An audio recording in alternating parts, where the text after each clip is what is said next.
नमस्कार दोस्तों, SSC GD answer question series का ये हमारा आज 12वां लेक्चर है। और इसका जो पहला क्वेश्चन है, कर्नाटक के पठार के पहाड़ी भाग को क्या कहते हैं? कर्नाटक के पठार के पहाड़ी भाग को क्या कहते हैं? तो ये क्वेश्चन में पूछा गया है। तो इसमें पहला ऑप्शन है छोटा नागपुर का पठार, दूसरा है दक्कन ट्रैप, तीसरा ऑप्शन है रायलसीमा का पठार और चौथा ऑप्शन है मालनद।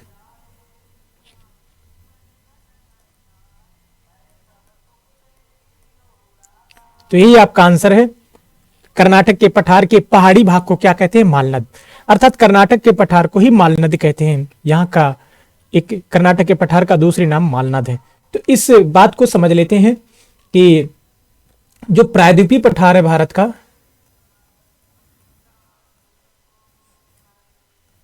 प्रायद्वीपीय पठार भारत का जो प्रायद्वीपीय भाग है जो 3 ओर से सागर से घिरा हुआ है, उसमें प्रायद्वीपीय पठार को ही दक्कन का पठार भी कहते हैं। और दक्कन ट्रैप ये महाराष्ट्र में है। दक्कन ट्रैप महाराष्ट्र में, अर्थात ये प्रायद्वीपीय पठार का वो भाग जो महाराष्ट्र में है उसे दक्कन ट्रैप कहते हैं। और प्रायद्वीपीय पठार का वो भाग जो आंध्र प्रदेश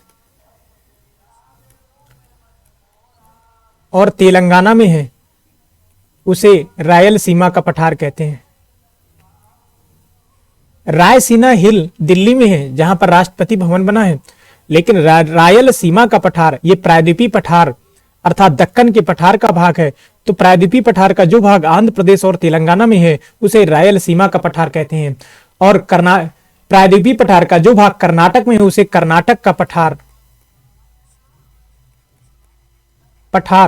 या मालनद कहते हैं।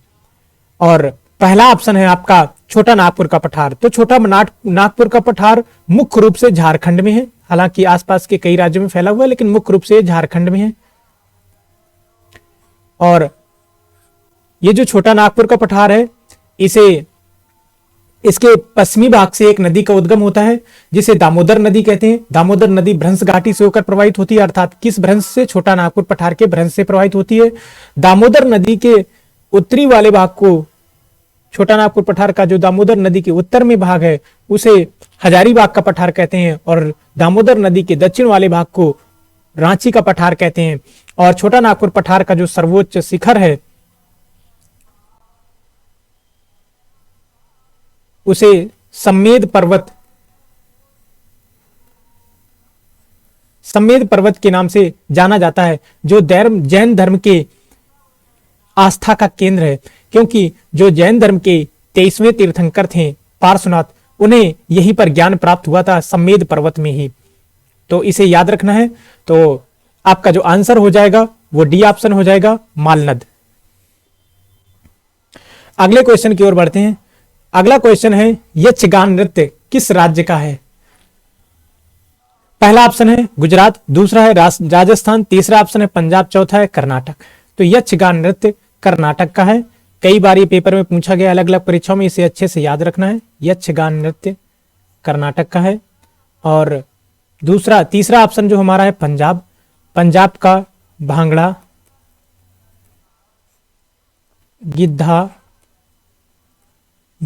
गिद्धा ये पंजाब के हैं। झूमर ये पंजाब के नृत्य हैं। और राजस्थान का है घूमर, कालबेलिया ये राजस्थान के हैं। और गुजरात के डांडिया रास, गरबा ये गुजरात के नृत्य हैं। तो आपसे पूछा गया यक्षगान नृत्य किस राज्य का है? तो यक्षगान नृत्य कर्नाटक का है। अगले क्वेश्चन की ओर बढ़ते हैं। अगला क्वेश्चन है, कोहिमा का युद्ध कब हुआ? तो इसको थोड़ा सा डिटेल में समझ लेते हैं। जो द्वितीय विश्व युद्ध हुआ, द्वितीय विश्व युद्ध ये 1939 से 1945 तक चला। द्वितीय विश्व युद्ध एक तरफ ब्रिटेन, फ्रांस, अमेरिका रूस, दूसरी तरफ जर्मनी, जापान आदि देश थे। इनके इधर सहयोगी, इनके इधर सहयोगी।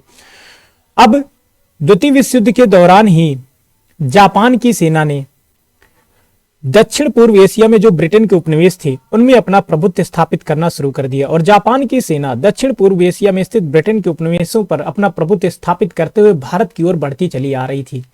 और इसी जापानी सेना के साथ आजाद हिंद फौज भी शामिल हो गई, जिसका नेतृत्व नेताजी सुभाष चंद्र बोस कर रहे थे। और यह जापानी सेना 1944 ईस्वी में पूर्वोत्तर में पहुंच गई और नागालैंड की जो राजधानी है कोहिमा, यहां पर पहुंच गई। यहां पर जापानी सेना और ब्रिटिश सेना जो भारत में तैनात थी, ब्रिटिश भारतीय सेना और जापानी सेना का युद्ध हुआ, जिसे कोहिमा के युद्ध के नाम से जाना जाता है, कोहिमा का युद्ध। और इस युद्ध में जापानी सेना की पराजय होती है और ब्रिटिश सेना यह युद्ध जीत जाती है। तो क्वेश्चन आपका पूछा गया था कोहिमा का युद्ध कब हुआ? 1944 में, और यह पूर्वोत्तर में हुआ, अर्थात वर्तमान में कोहिमा नागालैंड की राजधानी है। इसमें से जो चौथा ऑप्शन है, इसमें लिखा है 1565। 1565 में 65 में राक्षस तंगड़ी का युद्ध हुआ, राक्षस तंगड़ी, या इसी को तालीकोटा का युद्ध भी कहते हैं, तालीकोटा का युद्ध। 1565 में राक्षस तंगड़ी या तालीकोटा का युद्ध हुआ। इस युद्ध को समझ लेते हैं। इसमें एक तरफ विजयनगर साम्राज्य था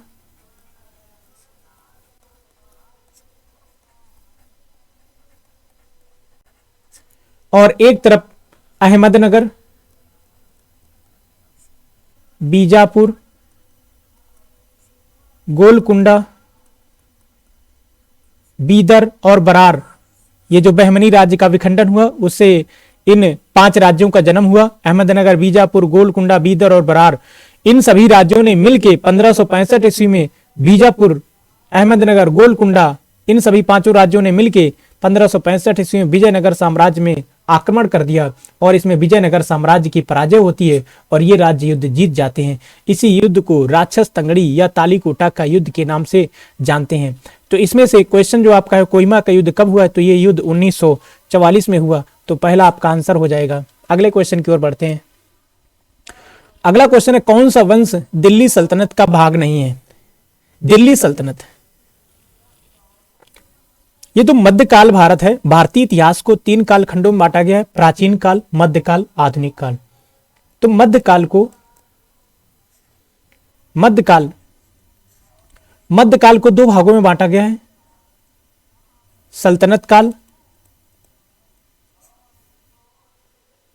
और मुगल काल। ये सल्तनत काल है और ये मुगल काल। सल्तनत काल 1206 से 1526 ईस्वी तक रहा सल्तनत काल, और मुगल काल 1526 ईस्वी से 1707 ईस्वी तक। औरंगजेब अंतिम शक्तिशाली मुगल बादशाह था। हालांकि मुगल वंश के जो शासक थे उनका अध्ययन आधुनिक काल में भी किया जाता है, लेकिन औरंगजेब तक के मुगल बादशाहों का अध्ययन मध्यकाल में किया जाता है। तो मध्यकाल को 2 भागों में बांटा गया, सल्तनत काल और मुगल काल। सल्तनत काल के वो वंश जिन्होंने इस सल्तनत काल में जो शासन किया, अर्थात सल्तनत काल के जो शासक होते थे वो अपने आप को सुल्तान कहते थे और खलीफा को मान्यता देते थे। मुगल काल के जो शासक होते थे वो अपने आप को बादशाह कहते थे और वो खलीफा को कोई मान्यता नहीं देते थे। खलीफा कौन है? इस्लाम धर्म के संस्थापक मोहम्मद साहब थे। मोहम्मद साहब के बाद जिन्होंने इस्लाम धर्म का नेतृत्व किया वो खलीफा कहलाए। तो ये जो सल्तनत काल है इसमें जो पहला वंश था जिसने भारत में शासन किया वो है गुलाम वंश। इसका कार्यकाल है 1206 से 1290 ईस्वी तक। गुलाम वंश के बाद खिलजी वंश ने भारत में शासन किया, उत्तर भारत में खिलजी वंश।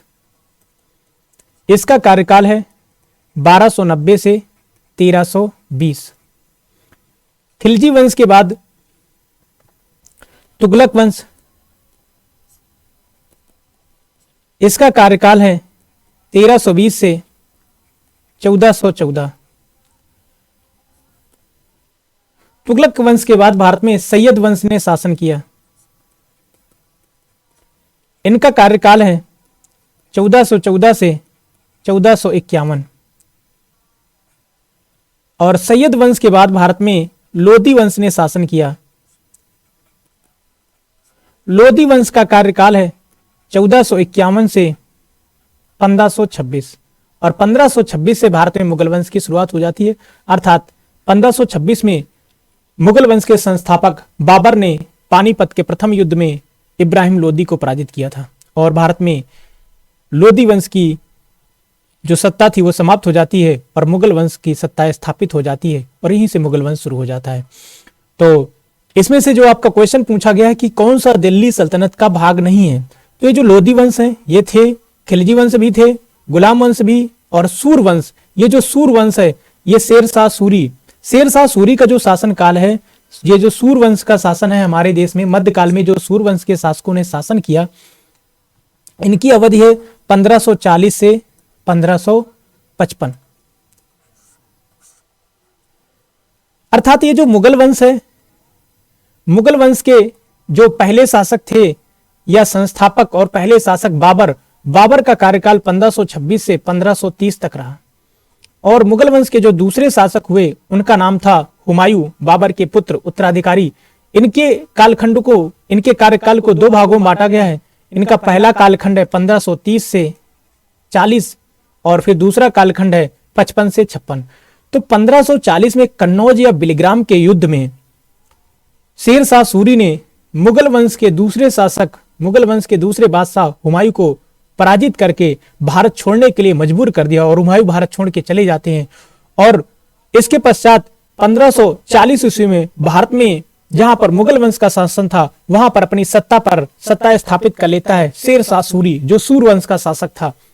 और 1545 ईस्वी में शेरशाह सूरी की मृत्यु हो जाती है और शेरशाह सूरी के जो उत्तराधिकारी थे वो अयोग्य थे और इसी अयोग्यता का फायदा उठाते हुए 1555 ईस्वी में हुमायूं पुनः भारत में प्रवेश करता है और सूरवंश के शेरशाह सूरी के जो उत्तराधिकारी थे उनको पराजित करके 1555 ईस्वी में पुनः हुमायूं अपनी सत्ता स्थापित करता है, अर्थात मुगल वंश की सत्ता को पुनः स्थापित करता है। तो आपका जो आंसर है सूरवंश, यही सल्तनत काल में नहीं है। बाकी ए बी सी तीनों ऑप्शन सल्तनत काल के अंतर्गत आ रहे हैं, तो यही आपका आंसर हो जाएगा। अगले क्वेश्चन की ओर बढ़ते हैं। भरतनाट्यम नृत्य के पुनरुद्धार का श्रेय किस नृत्यांगना को दिया जाता है?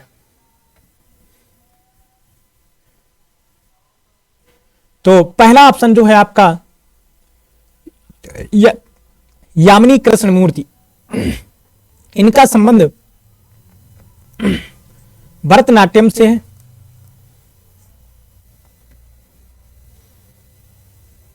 और कुचिपुड़ी से भी है। भरतनाट्यम तमिलनाडु का शास्त्रीय नृत्य है और कुचिपुड़ी आंध्र प्रदेश का शास्त्रीय नृत्य है। तो यामिनी कृष्णमूर्ति का संबंध भरतनाट्यम तथा कुचिपुड़ी दोनों नृत्यों से है। दूसरा ऑप्शन है रुक्मिणी देवी अरुंडेल। इनका संबंध भरतनाट्यम से है।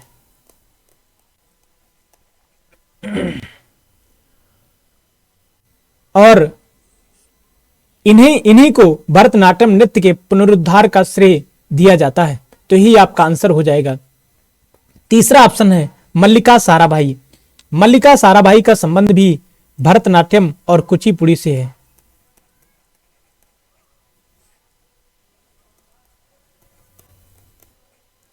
और मल्लिका साराभाई की मां का नाम मृणालिनी साराभाई है, मृणालिनी साराभाई। तो भरतनाट्यम और कुचिपुड़ी से संबंध है मल्लिका साराभाई का। बिरजू महाराज, जिनका निधन हो चुका है, 2022 में निधन हो गया था, और इनका संबंध कथक से है। यह भी शास्त्रीय नृत्य, उत्तर भारत तथा उत्तर प्रदेश का शास्त्रीय नृत्य कथक, इससे संबंधित है पंडित बिरजू महाराज। तो आपका आंसर बी ऑप्शन हो जाएगा, रुक्मिणी देवी अरुंडेल। अगले क्वेश्चन की ओर बढ़ते हैं। अगला क्वेश्चन है कदम बांध कदम नदी और किस नदी के संगम पर है? तो कदम बांध, ये जो कदम बांध है ये तेलंगाना में है और कदम नदी में है। कदम नदी ये गोदावरी की सहायक है। तो कदम नदी तेलंगाना में गोदावरी से मिलती है और कदम नदी पर ही तेलंगाना में कदम बांध का निर्माण किया गया है। पहला ऑप्शन है आपका शरावती। शरावती एक कर्नाटक में प्रवाहित होने वाली नदी है, मुख्य रूप से कर्नाटक में प्रवाहित होती है और इसमें जोग या गारसोप्पा जलप्रपात है। जोग जलप्रपात या गारसोप्पा जलप्रपात, जिसे महात्मा गांधी जलप्रपात भी कहते हैं।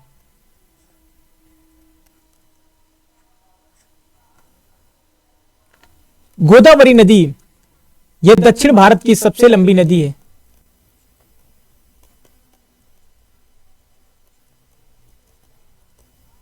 सबसे लंबी नदी, इसे दक्षिण गंगा भी कहते हैं, इसे वृद्ध गंगा या बूढ़ी गंगा भी कहते हैं। गोदावरी नदी का उद्गम महाराष्ट्र के त्र्यंबकेश्वर से होता है और यह नदी अपना मुहाना आंध्र प्रदेश बंगाल की खाड़ी में बनाती है। दक्षिण भारत की सबसे लंबी नदी है गोदावरी नदी, इसीलिए इसे दक्षिण गंगा, वृद्ध गंगा के नाम से भी जाना जाता है। तो आपका जो क्वेश्चन है कदम बांध कदम नदी में है और कदम नदी किसकी सहायक है, तो ये गोदावरी की सहायक है। तीसरा ऑप्शन है आपका काबनी। काबनी ये कावेरी नदी की सहायक है। कावेरी नदी की मुख्य सहायक है, मुख्य सहायक नदी। ये केरल और कर्नाटक में काबनी नदी प्रवाहित होती है। कावेरी नदी, इसे दक्षिण भारत की गंगा कहते हैं।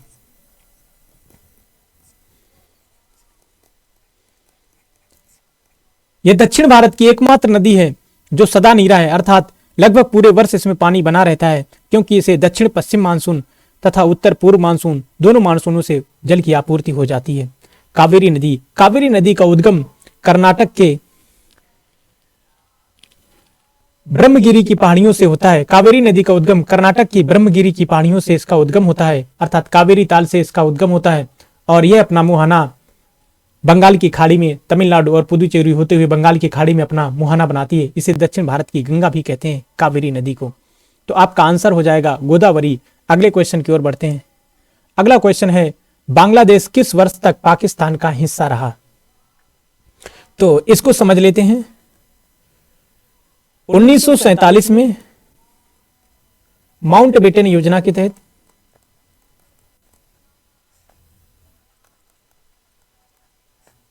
माउंटबेटन योजना के तहत भारत का विभाजन किया गया और इसमें यह तय हुआ कि जो हिंदू बहुल प्रांत हैं वो भारत में शामिल हो जाएं, जो मुस्लिम बहुल प्रांत हैं वो पाकिस्तान में शामिल हों। तो हिंदू बहुल प्रांतों को भारत में शामिल होना था और मुस्लिम बहुल प्रांतों को पाकिस्तान में शामिल होना था। और ये जो भारत है, भारत का एक ये प्रांत है जिसका नाम था पूर्वी बंगाल और इधर एक प्रांत, इसका नाम है पश्चिम बंगाल। जो पूरब में है पूर्वी बंगाल, जो पश्चिम में है पश्चिम बंगाल। पूर्वी बंगाल मुस्लिम बहुल और पश्चिम बंगाल हिंदू बहुल। तो पूर्वी बंगाल पाकिस्तान को मिल गया और इधर वाले जो प्रांत थे भारत के, ये भी पाकिस्तान को मिले। तो पाकिस्तान ने पूर्वी बंगाल का नाम रखा 1947 में पूर्वी पाकिस्तान और इसका नाम रखा पाकिस्तान। पाकिस्तान ने पूर्वी पाकिस्तान के नागरिकों को दोयम दर्जे का नागरिक समझा। पूर्वी पाकिस्तान के संसाधनों का दोहन करके पाकिस्तान के मुख्य भूभाग में इनके विकास कार्य में इन्हें खर्च किया गया और पूर्वी पाकिस्तान के लोगों पर पाकिस्तान की सेना ने और सरकार ने घोर अत्याचार किए। पूर्वी पाकिस्तान के ऊपर अत्याचार किया गया पाकिस्तान की सेना और सरकार के द्वारा। इसी से पूर्वी पाकिस्तान के लोगों में आक्रोश था और वो पूर्वी पाकिस्तान को एक अलग देश के रूप में बनाना चाहते थे।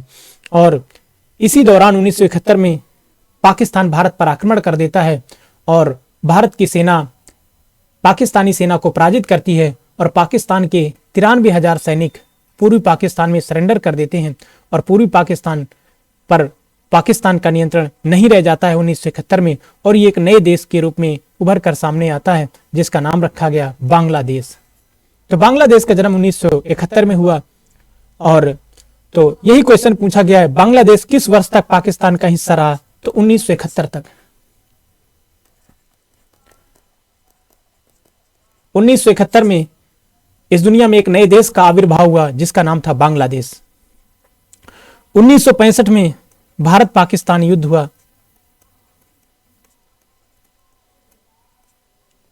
1962 में भारत चीन युद्ध हुआ। 1962 में चाइना ने भारत पर अटैक कर दिया। 1947 में भारत का बंटवारा हुआ और एक नया देश आया, पाकिस्तान। और अक्टूबर 1947 में पाकिस्तान के कबायली और पाकिस्तान की सेना ने जम्मू कश्मीर पर आक्रमण कर दिया और जम्मू कश्मीर के एक बड़े भूभाग पर कब्जा कर लिया, जिसे पीओके के नाम से जानते हैं। तो बांग्लादेश किस वर्ष तक पाकिस्तान का हिस्सा रहा? 1971 तक, ये आपका आंसर हो जाएगा। और बांग्लादेश अपना स्वतंत्रता दिवस 26 मार्च को मनाता है और बांग्लादेश अपना विजय दिवस 16 दिसंबर को मनाया जाता है। बांग्लादेश में विजय दिवस मनाया जाता है 16 दिसंबर को और 26 मार्च को आजादी दिवस मनाया जाता है बांग्लादेश में। अगले क्वेश्चन की ओर बढ़ते हैं। अगला क्वेश्चन है 1932 में ब्रिटेन के किस प्रधानमंत्री ने सांप्रदायिक निर्णय या कम्युनल अवार्ड की घोषणा की? तो इस बात को समझ लेते हैं। 1931 में द्वितीय गोलमेज सम्मेलन हुआ।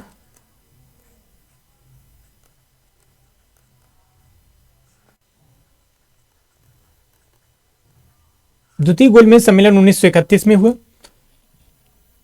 इसमें कांग्रेस की ओर से, भारतीय राष्ट्रीय कांग्रेस की ओर से गांधी जी ने भाग लिया और दलित समुदाय की ओर से भीमराव अंबेडकर ने भाग लिया। दूसरे गोलमेज सम्मेलन में और भीमराव अंबेडकर ने तीनों गोलमेज सम्मेलन में भाग लिया। दूसरे गोलमेज सम्मेलन में भारतीय राष्ट्रीय कांग्रेस की ओर से गांधी जी शामिल हुए और दलित समुदाय की ओर से भीमराव अंबेडकर शामिल हुए। भीमराव अंबेडकर ने दलितों के लिए पृथक प्रतिनिधित्व की मांग रखी। अर्थात भीमराव अंबेडकर का कहना था कि दलितों के लिए पृथक प्रतिनिधित्व का प्रावधान किया जाए और पृथक प्रतिनिधित्व का मतलब है कि दलितों के लिए सीटें आरक्षित की जाएं और जहां पर दलित समुदाय के लोग ही, पृथक प्रतिनिधित्व का मतलब जो सीटें दलित समुदाय के लिए आरक्षित होंगी वहां से दलित समुदाय के लोग ही चुनाव लड़ सकेंगे और दलित समुदाय के लोग ही वोट डाल सकेंगे। महात्मा गांधी ने भीमराव अंबेडकर के इस मांग का विरोध किया और उन्होंने कहा पृथक प्रतिनिधित्व नहीं, सामान्य प्रतिनिधित्व होना चाहिए। अर्थात जो सीटें दलित समुदाय के लिए आरक्षित हों वहां से दलित समुदाय का व्यक्ति ही चुनाव लड़े, लेकिन वोट हर समुदाय का व्यक्ति डाले। अर्थात वर्तमान में भी लोकसभा और विधानसभाओं में दलित समुदाय के लिए सीटें आरक्षित हैं, लेकिन वहां जो सीटें आरक्षित होती हैं वहां से चुनाव तो दलित समुदाय के लोग ही लड़ सकते हैं, लेकिन वोट हर समुदाय के व्यक्ति डाल सकता है। यह है सामान्य प्रतिनिधित्व, पृथक प्रतिनिधित्व। तो इसमें गांधी और अंबेडकर के मध्य विवाद हो गया इन बातों को लेकर, जिसके कारण ये जो पहला, दूसरा, तीसरा, ये जो तीनों गोलमेज सम्मेलन हुए, इसका अध्यक्ष बनाया गया था उस समय के ब्रिटेन के जो प्रधानमंत्री थे जिनका नाम था रैमजे मैकडोनाल्ड। तो अगर कोई विवाद उत्पन्न होता है गोलमेज सम्मेलन में तो उस विवाद का निर्णय सुनाने की जिम्मेदारी किसकी थी? रैमजे मैकडोनाल्ड की, क्योंकि यही गोलमेज सम्मेलन के अध्यक्ष, अर्थात ये जो सम्मेलन हो रहे थे उसकी अध्यक्षता रैमजे मैकडोनाल्ड कर रहे थे, जो उस समय ब्रिटेन के प्रधानमंत्री थे। तो रैमजे मैकडोनाल्ड ने कहा ठीक है, इस विवाद का निर्णय हम सुनाएंगे। ये विवाद उत्पन्न हो गया दोनों नेताओं के मध्य और 16 अगस्त 1932 को ब्रिटेन के प्रधानमंत्री रैमजे मैकडोनाल्ड ने गोलमेज सम्मेलन की अध्यक्षता कर रहे थे। तो अध्यक्ष के रूप में इन्होंने 16 अगस्त 1932 को सांप्रदायिक निर्णय सुनाया, अर्थात ये संप्रदाय से संबंधित मुद्दा था। तो ये जो निर्णय दिया इसे सांप्रदायिक निर्णय या कम्युनल अवार्ड कहा गया और यह निर्णय रैमजे मैकडोनाल्ड ने 16 अगस्त 1932 को सुनाया और यह निर्णय बी.आर. अंबेडकर के पक्ष में था। तो बी.आर. अंबेडकर के पक्ष में यह निर्णय आया। तो आपका जो क्वेश्चन था कि 1932 में ब्रिटेन के किस प्रधानमंत्री ने सांप्रदायिक निर्णय या कम्युनल अवार्ड की घोषणा की, तो ब्रिटेन के प्रधानमंत्री इस समय रैमजे मैकडोनाल्ड थे, इन्होंने ही इसकी घोषणा की थी। और जो आपका चौथा ऑप्शन है रॉबर्ट वालपोल, ये ब्रिटेन के पहले पीएम थे। ब्रिटेन के पहले पीएम रॉबर्ट वालपोल थे। और ये जो दूसरा ऑप्शन है जिसमें लिखा है क्लीमेंट एटली, स्वतंत्रता के दौरान जब भारत आजाद हुआ, आजादी के दौरान ब्रिटेन के प्रधानमंत्री क्लेमेंट एटली थे। तो भारत की आजादी के दौरान ब्रिटेन के प्रधानमंत्री क्लेमेंट एटली और द्वितीय विश्व युद्ध के दौरान ब्रिटेन के प्रधानमंत्री विंस्टन चर्चिल थे। 1940 से 1945 तक विंस्टन चर्चिल ब्रिटेन के प्रधानमंत्री रहे। द्वितीय विश्व युद्ध के दौरान यही प्रधानमंत्री थे। विंस्टन चर्चिल ने ही महात्मा गांधी को अर्धनग्न फकीर कहा था। तो इसका ऑप्शन आपका, इसका जो आंसर होगा तीसरा ऑप्शन होगा रैमजे मैकडोनाल्ड। अगले क्वेश्चन की ओर बढ़ते हैं। अगला क्वेश्चन है, थार के रेगिस्तान की सबसे लंबी नदी कौन सी है? थार के रेगिस्तान के बारे में एक फैक्ट यह पूछा जाता है कि दुनिया का सर्वाधिक जनघनत्व वाला रेगिस्तान।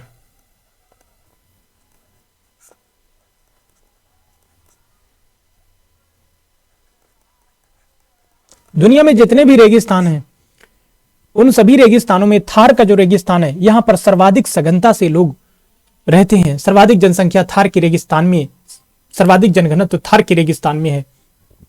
इसका जो पहला ऑप्शन है आपका लूनी नदी, दूसरा ऑप्शन है चंबल नदी, तीसरा ऑप्शन है माही नदी, चौथा ऑप्शन है सोन नदी।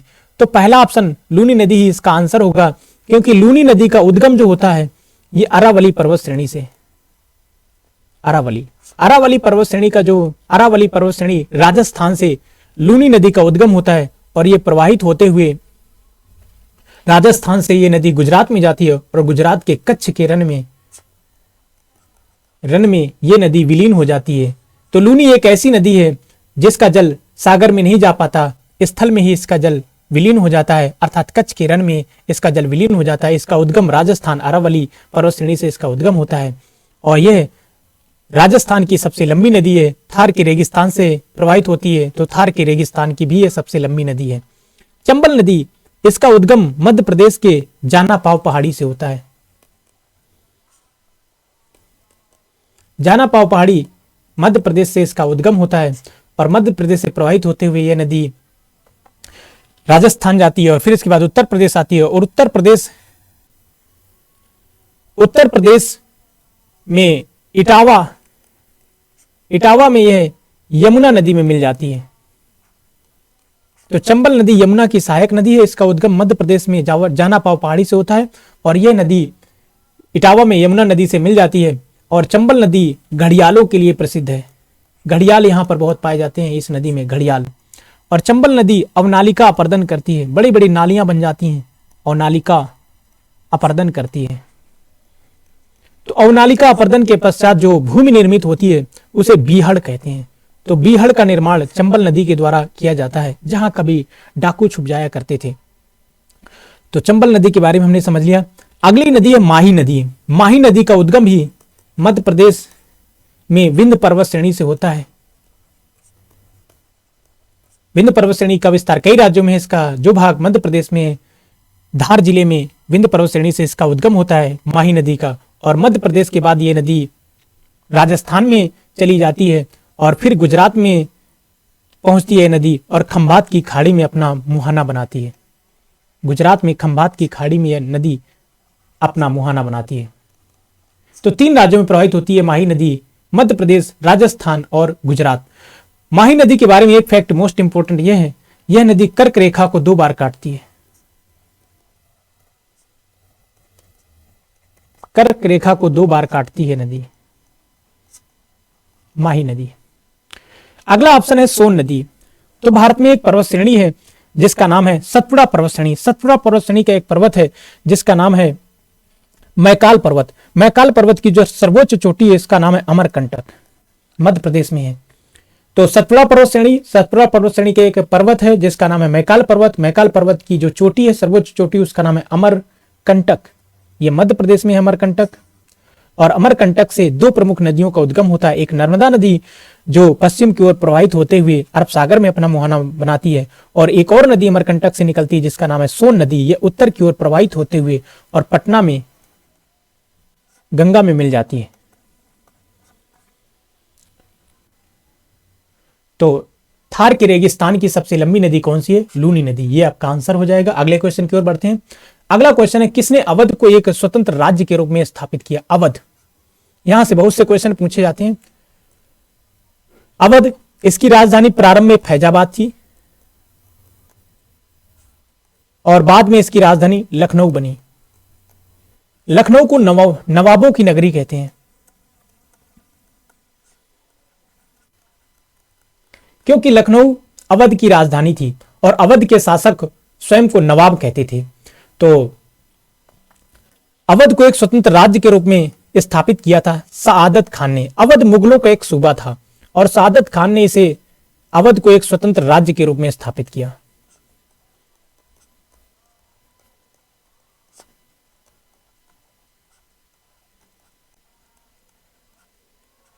अवध को एक स्वतंत्र राज्य के रूप में सआदत खान ने स्थापित किया। और अवध का जो अंतिम नवाब था, यह भी पूछा गया था एसएससी जीडी 2021 में, वो था वाजिद अली शाह।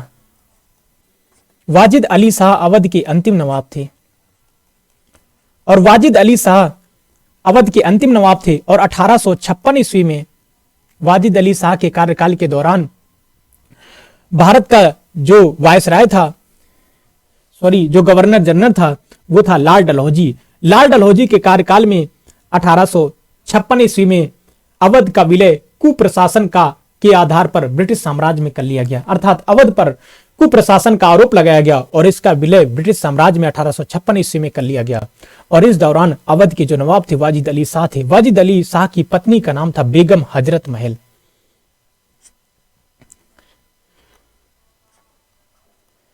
और बेगम हजरत महल तथा वाजिद अली शाह के पुत्र का नाम था ब्रिजेश कादिर। जब 1856 में अवध को कुप्रशासन के आधार पर ब्रिटिश साम्राज्य में मिला लिया गया तो बेगम हजरत महल ने 1857 के विद्रोह में लखनऊ से इस विद्रोह का नेतृत्व किया। दूसरा ऑप्शन है आपका चिनकिलिज खान।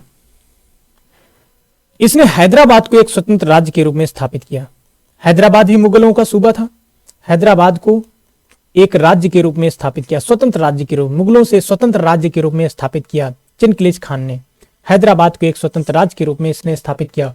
और यह हैदराबाद का जब शासक बना तो इसने अपना नाम रखा निजाम उल मुल्क। निजाम उल मुल्क। यह आसफ जहां वंश से था। तो हैदराबाद को एक स्वतंत्र राज्य के रूप में चिनकिलिज खान, निजाम उल मुल्क, आसफ जहां ने इसे एक राज्य के रूप में स्थापित किया। हैदर अली ने 1761 ईस्वी में आधुनिक मैसूर राज्य की स्थापना की।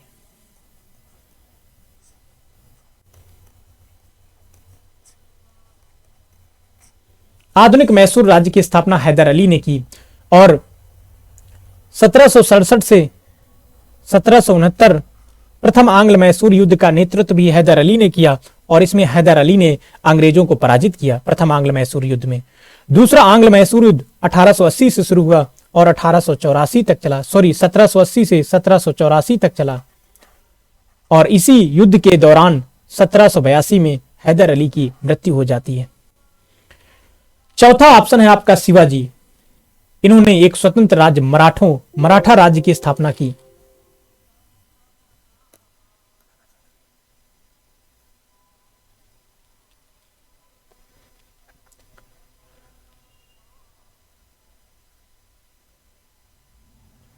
तो शिवाजी ने मराठा राज्य की स्थापना की। थैंक यू, आज इतना ही रखते हैं इसमें।